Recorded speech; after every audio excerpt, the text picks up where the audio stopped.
The autumn afternoon hung heavy with the kind of gray that made everything feel temporary. Low clouds pressed down on the rolling hills of rural Montana, the air thick with the smell of dry earth and distant rain. Lucas Allen wiped sweat from his brow with the sleeve of his faded plaid shirt, the fabric already streaked with red dust from the dirt road.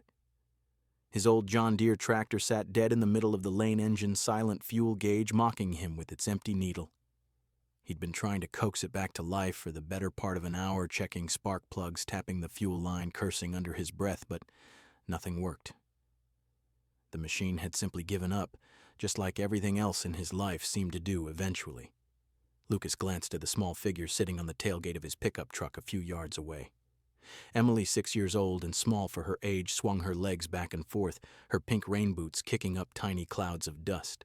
She clutched her favorite stuffed rabbit, its ears floppy and worn from years of being loved too hard. She wasn't whining or asking when they'd get home. She never did. She just watched him with those wide, hazel eyes that looked too old for a child, like she already understood more than she should.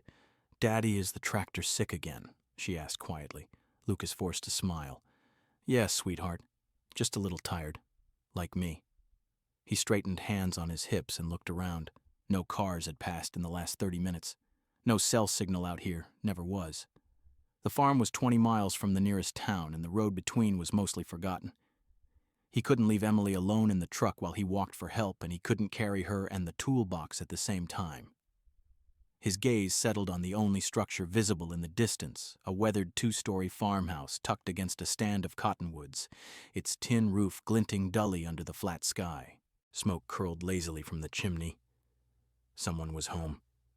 "Come on, Em," he said, scooping her up. She wrapped her arms around his neck without protest rabbit dangling from one small hand. "We're gonna go ask for a little help." The walk took longer than he expected. The road dipped and rose in gentle waves, and every step stirred more dust that clung to his jeans and boots. By the time they reached the gravel drive, Lucas's shirt was sticking to his back. Emily rested her head on his shoulder, quiet but alert. The farmhouse was older than he'd thought, probably built in the early 1900s, with wide wraparound porches and tall windows framed in dark green trim. A late-model black pickup sat parked near the barn, and beside it a woman was wrestling an ancient washing machine out of a side shed.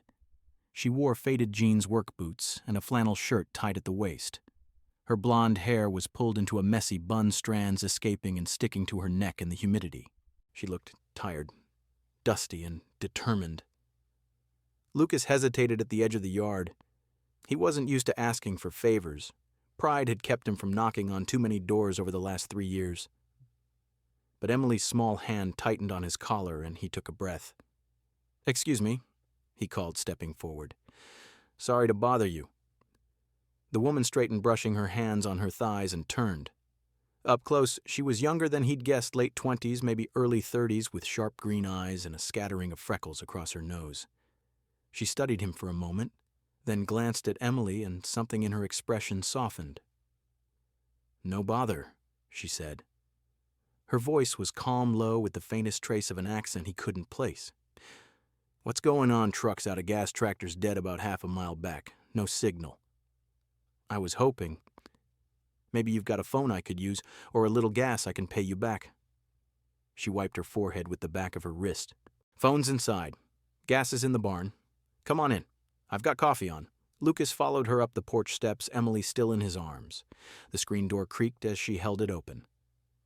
Inside the house smelled of wood polish, cinnamon, and something faintly floral. The living room was simple but elegant, wide plank floors, a stone fireplace, bookshelves that reached the ceiling. Not the kind of place he expected from someone who'd been shoving appliances around in the shed. She gestured toward the kitchen. "Make yourselves comfortable. I'll grab the coffee." Lucas set Emily down on a cushioned bench near the window. She immediately spotted a gray tabby cat curled on the rug and whispered, "Look, Daddy, a kitty." The woman returned with 2 mugs and a small plate of oatmeal cookies. She handed one mug to Lucas and set the other on the table, then crouched to Emily's level. "Hi there," she said gently. "I'm Charlotte." Emily peeked out from behind Lucas's leg. "I'm Emily. This is Mr. Flop." She held up the rabbit. Charlotte smiled, small but real. "Mr. Flop looks like he's had a lot of adventures." Emily nodded solemnly. "He has. He's very brave. Lucas took a sip of coffee, strong black, exactly how he liked it, and cleared his throat. Thanks for this. Really. I didn't mean to drop in like this. Charlotte leaned against the counter, arms crossed loosely. It's fine. Quiet out here. Company's not a bad thing.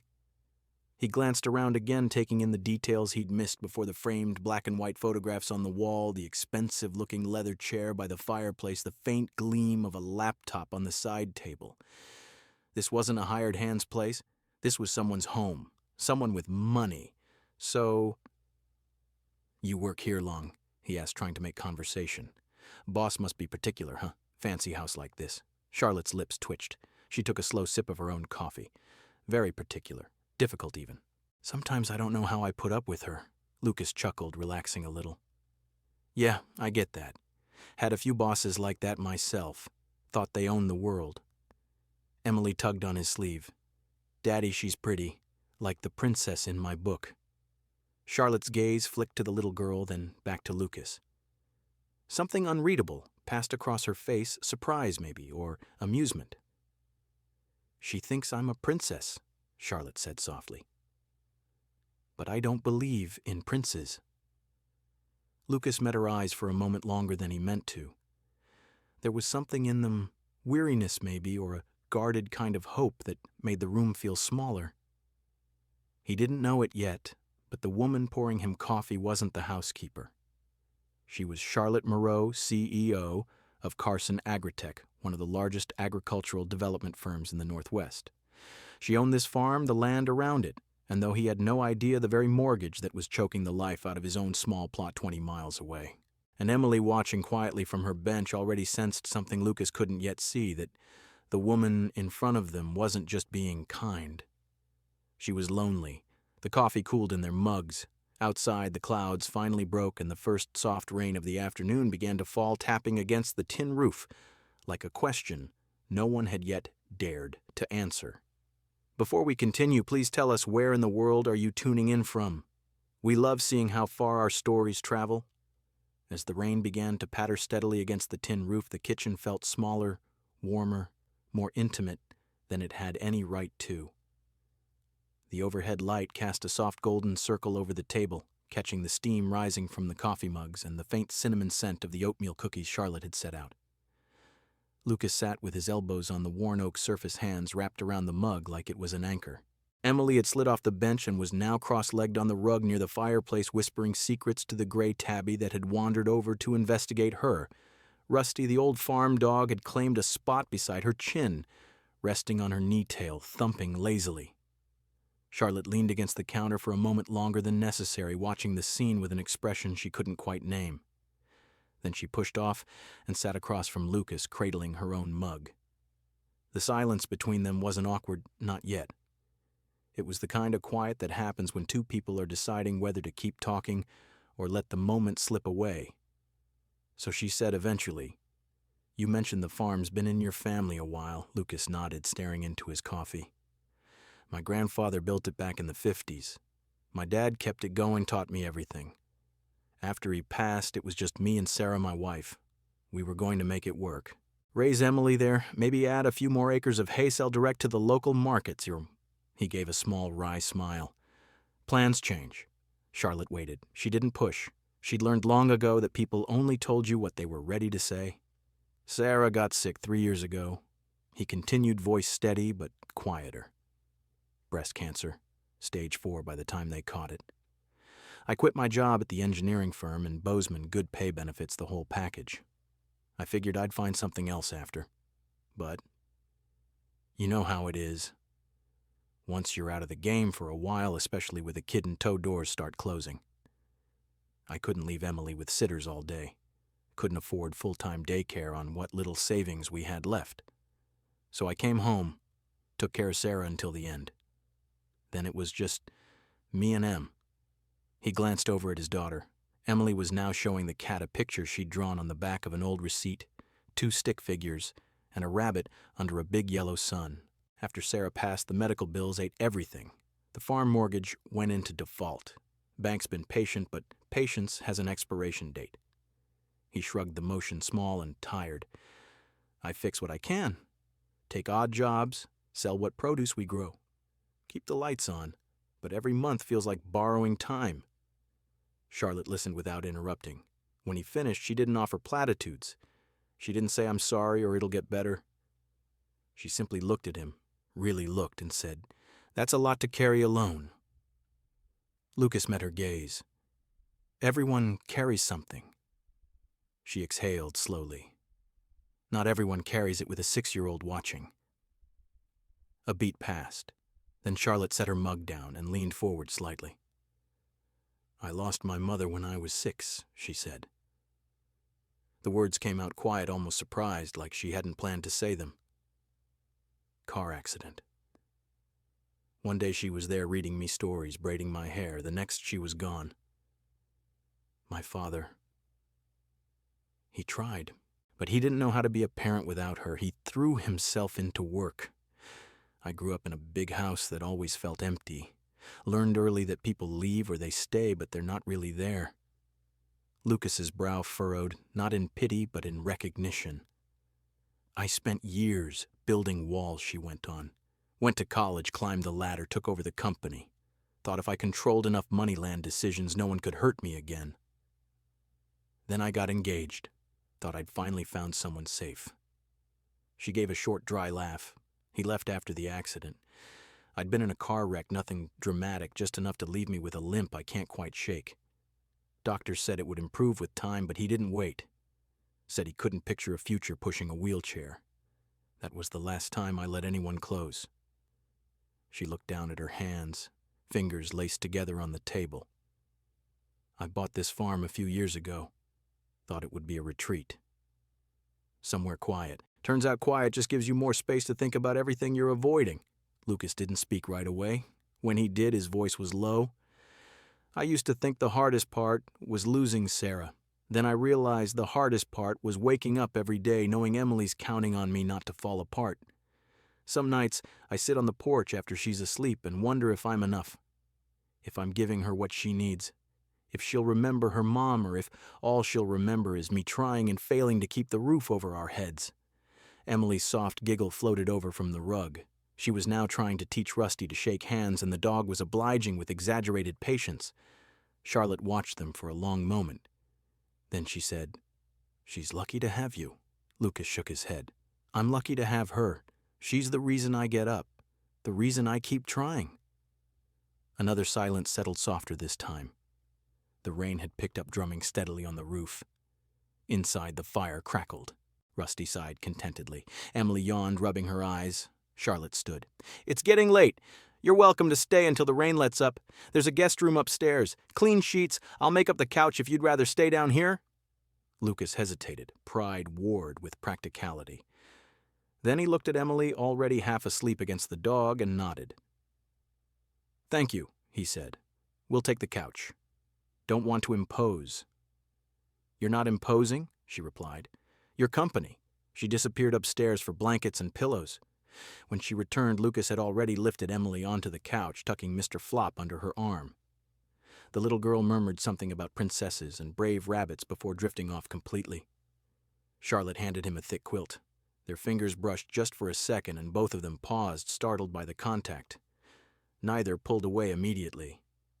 "You don't have to do this," Lucas said quietly. "Help strangers. Let us crash here." Charlotte looked at him, really looked, and for the first time that evening her smile reached her eyes. "Maybe I needed the company more than you did." She turned off the overhead light, leaving only the glow from the fireplace and a small lamp on the side table. Then she paused at the foot of the stairs. "Good night, Lucas. Good night, Charlotte." He watched her climb the steps until she disappeared around the landing.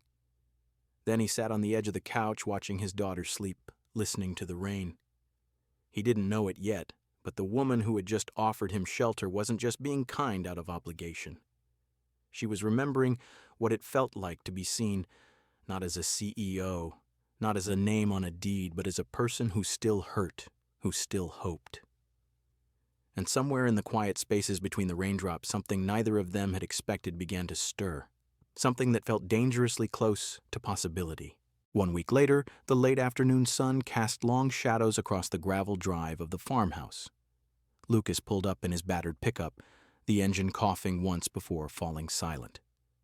In the passenger seat, Emily clutched a small basket filled with a jar of wild honey from a neighbor's hive, a loaf of fresh bread Lucas had baked the night before, and one of her drawings folded neatly on top, a colorful farmhouse with 2 stick figures, a rabbit, and a big yellow sun overhead. "Do you think Miss Charlotte will like my picture?" Daddy Emily asked, her voice bright with hope. Lucas managed a smile. "I'm sure she will, kiddo." He hadn't been able to stop thinking about that night in her kitchen, the quiet way she'd listened, the vulnerability she'd shared, the strange comfort of sitting across from someone who understood loss without needing to fix it.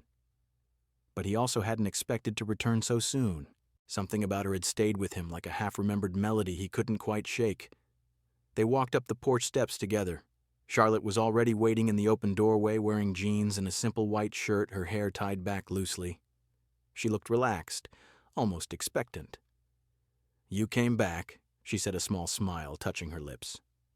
Lucas lifted the basket. "Figured I owed you more than just words. Emily insisted on bringing you a picture." Charlotte crouched to Emily's level. "Let's see what you've got for me." Emily shyly handed over the drawing. Charlotte studied it for a long moment, her expression softening. "This is beautiful, Emily. Is that me and your dad and Mr. Flop?" Emily added proudly. Charlotte laughed softly. "Of course. Mr. Flop is very important." They moved inside. The kitchen smelled of fresh coffee again, and Charlotte had set out a plate of warm cinnamon rolls.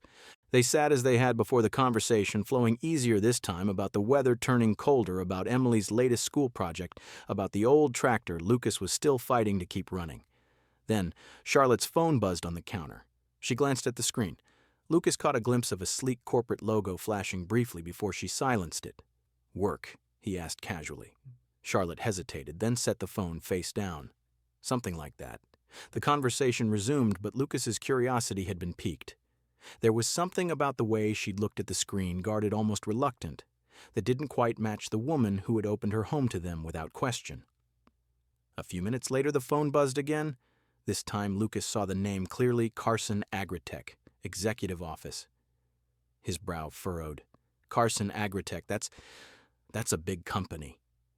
Charlotte froze. The color drained slightly from her face. Lucas leaned back, piecing it together.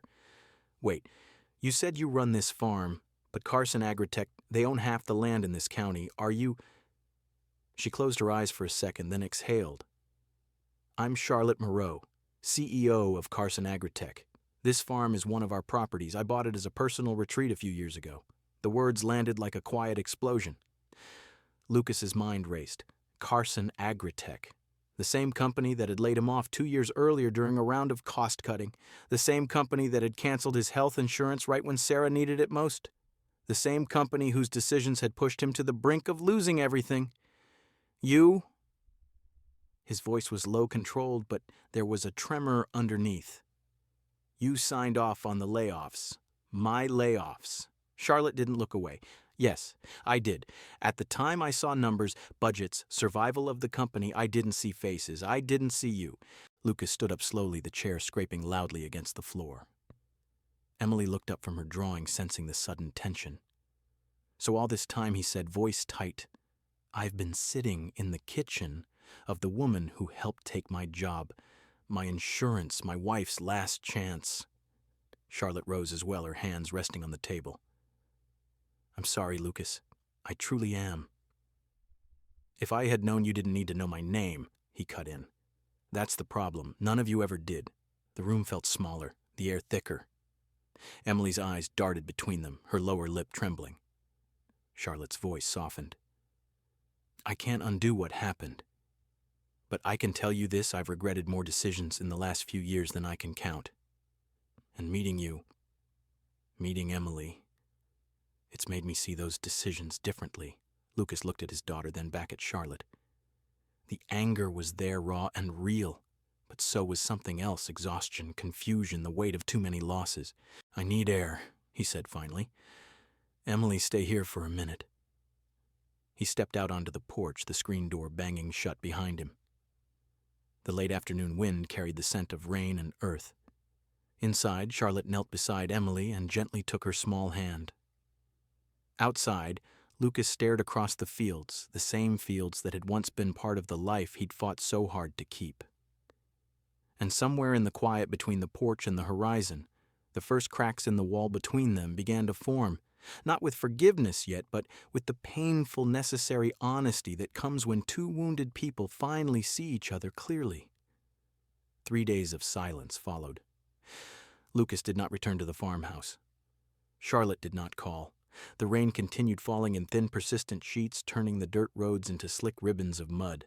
Inside the small house on Maple Street, Lucas moved through his routines like a man walking underwater, making breakfast for Emily, driving her to school, fixing leaky faucets, paying bills with the last of his savings.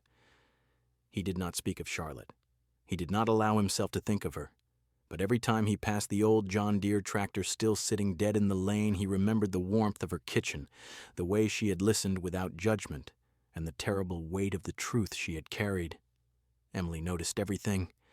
On the 4th morning, she woke with a low fever. Her cheeks were flushed, her small body hot to the touch. Lucas checked her temperature, 101.2. He searched the medicine cabinet, but the children's ibuprofen was gone. The bottle of honey and lemon that Charlotte had sent home with them weeks earlier sat empty on the counter. Emily tugged weakly at his sleeve. "Daddy, Miss Charlotte has honey and lemon. She said it helps when I cough." Lucas closed his eyes. For 3 days he had told himself he would never go back. But looking at his daughter's glassy eyes and hearing the faint wheeze in her breathing pride felt suddenly insignificant. He bundled Emily in blankets, carried her to the truck, and drove through the rain toward the farmhouse. Charlotte was on the porch when they arrived, wearing a thick sweater and holding a mug of tea. She saw them and froze. Then she moved quickly down the steps, opening the passenger door before Lucas could speak. "Emily," she breathed, pressing the back of her hand to the girl's forehead. "She's burning up. Bring her inside." Lucas carried his daughter into the warm kitchen. Charlotte had already cleared the table and spread a soft quilt across it. She worked with quiet efficiency, measuring honey and lemon-warming milk, checking Emily's temperature again. Within minutes, Emily was sipping the sweet mixture, her small head resting against Lucas's chest. Charlotte knelt beside them. "How long has she been like this?" "Since last night. I ran out of medicine." Charlotte nodded, no accusation in her voice. "I'll make more. You stay with her." For the next hour, the only sounds were the rain on the roof and Emily's soft breathing. Lucas sat on the edge of the table, holding his daughter, watching Charlotte move around the kitchen like she belonged there. When Emily finally drifted into a restless sleep, Charlotte sat across from him, her hands folded tightly in her lap. "I'm sorry," she said quietly, "for everything I told you, for what my company did to you." Lucas looked at her. The anger from 3 days ago had not vanished, but it had changed shape, less sharp, more weary. "I'm not ready to forgive you," he said. "Not yet. But I'm also not ready to teach my daughter that the right thing to do is walk away when life gets complicated." Charlotte's eyes glistened. "Then stay. At least until she's better. I have more medicine. I can make soup. You don't have to do this alone today." He stayed. That afternoon, as Emily napped on the couch under a pile of blankets, Lucas and Charlotte sat at the kitchen table with cups of coffee between them. The rain had slowed to a steady drizzle. For the first time since the revelation, they spoke without armor. Charlotte told him more about losing her mother at 6, about growing up in a house where love was measured in achievements and silence. Lucas told her about the nights he had sat on the porch after Emily fell asleep, wondering if he was failing her, wondering if Sarah would be disappointed in the man he had become. When the sun finally broke through the clouds late in the day, Charlotte stood and retrieved a rolled-up set of blueprints from a drawer. "I've been working on something," she said. "A community garden project on the edge of town. Irrigation system, raised beds, a small greenhouse. I designed it myself, but I don't have the practical experience to make it work in real soil." She spread the plans across the table. Lucas leaned forward despite himself. His engineer's eye immediately saw the flaws. The pump placement was inefficient. The drainage angles were wrong for Montana clay. "You're missing a pressure regulator here," he said, pointing, "and this slope will flood in spring." Charlotte smiled faintly. That's why I need someone who's actually worked the land. Lucas looked up at her. You're offering me a job. I'm offering you a partnership, she corrected. Not out of guilt. Out of respect. You know this soil better than I ever will. He studied the blueprints again. Then he looked at Emily, still sleeping peacefully on the couch, her fever finally breaking. I'll think about it, he said, but they both knew he had already decided. Outside, the rain had stopped. A pale shaft of sunlight broke through the clouds, illuminating the fields beyond the house. For the first time in years, the future no longer felt like something to survive. It felt like something to build. 1 month later, the community garden bloomed under the crisp Montana sky. Rows of raised beds lined the once barren plot on the edge of town, filled with sturdy seedlings, carrots, beans, and tomatoes that promised a harvest in the coming months. The irrigation system hummed quietly, a network of pipes and valves that Lucas had redesigned with his own hands, ensuring every drop of water reached where it was needed most. Children from the nearby school scampered between the beds, laughing as they planted wildflower seeds in a designated corner. Neighbors gathered around picnic tables, sharing coffee and stories, the air filled with the earthy scent of turned soil and fresh mulch.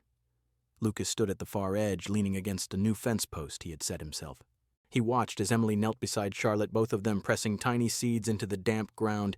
Emily's small fingers were covered in dirt, her face alight with concentration.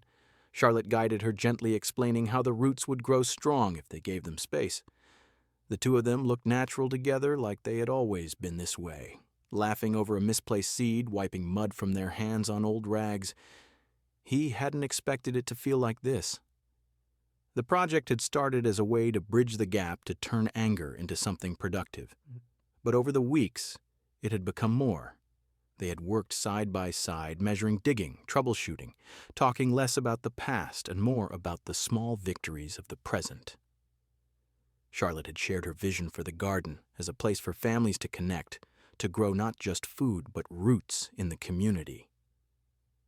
Lucas had added his practical touch, drawing on years of fighting the land to survive, and Emily had been the heart of it, turning every task into a game, reminding them both that joy could be simple. As the sun dipped lower, casting a golden hue over the beds, Charlotte glanced up and caught Lucas's eye. She stood brushing soil from her knees and walked over. Emily stayed behind, contentedly chatting with a group of kids her age. It's done, Charlotte said, standing beside him. Better than I imagined, Lucas nodded, because it's real, not just lines on paper. She looked out at the garden, her expression thoughtful. Thank you for staying, for building this with me. He turned to her. Thank you for giving me a reason too. A comfortable quiet settled between them. No declarations, no promises, just the shared understanding that something had shifted, not dramatically, but steadily, like the slow growth of roots beneath the surface. The next morning, the local paper arrived on Lucas's doorstep. He unfolded it over coffee, scanning the headlines. On the opinion page, an anonymous letter caught his eye. I once thought the rich were blind to the real world, and the poor were always in need of pity. But then I met her, and I realized sometimes the only thing keeping two people from understanding each other is a simple hello. He set the paper down, a small smile tugging at his lips. Later that afternoon, he drove to the farmhouse. Charlotte was in the kitchen kneading dough for dinner rolls. Emily was already there, perched on a stool, helping or trying her hands sticky with flour. Lucas held up the paper. Seen this? Charlotte wiped her hands on a towel and took it. She read the letter quickly, then looked up, her green eyes narrowing playfully. You wrote this, didn't you? Lucas shrugged. If I did. What would you say? She didn't answer right away. Instead, she folded the paper and set it aside, her gaze steady. I'd say it's true. Emily hopped down from the stool and ran over, thrusting a fresh drawing into their hands. It showed 3 figures, a man, a woman, and a little girl standing under a bright blue sky, surrounded by green plants and flowers.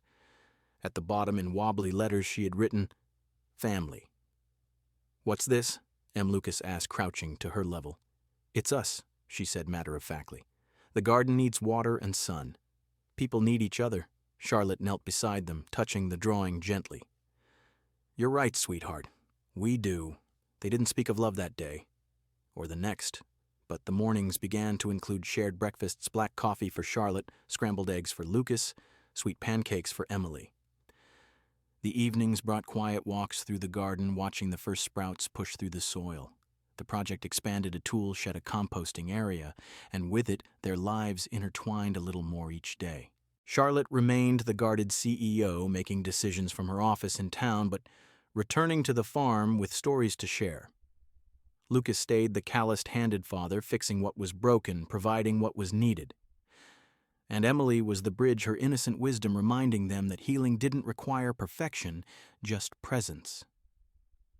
In the quiet moments, as the seasons turned and the garden grew, they found something neither had sought a chance. Not a fairy tale, but a real one, built from dirt and rain, from mistakes and second tries, from the simple act of showing up. And in that, they discovered, was enough.